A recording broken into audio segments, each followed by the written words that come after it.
陈昭荣、叶全真创立的汉城数位直播成绩斐然，如今更前进韩国，由韩货采购超过10年的于正宏、阿宏带着叶全真与主播小妍一起前进首尔。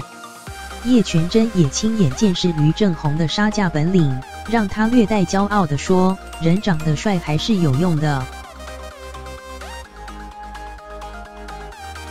于正宏带着另一位主播小妍一起直播，身为总经理的叶全真也陪同前往韩国。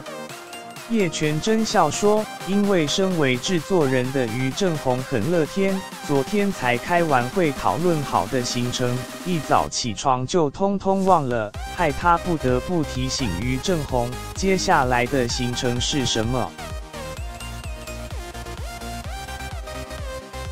就连于正宏跟小妍在韩国街头拍宣传照片时，他也是得帮忙拿2人的外套，完全是总经理被当助理用。于正宏还推荐了著名小吃韩国甜不辣给叶全真与小妍，2个女生看到红彤彤的甜不辣吃得好过瘾，却低估韩国辣椒的威力，一路辣到凌晨2点，辣度还在嘴唇打转，直呼被于正宏弄了。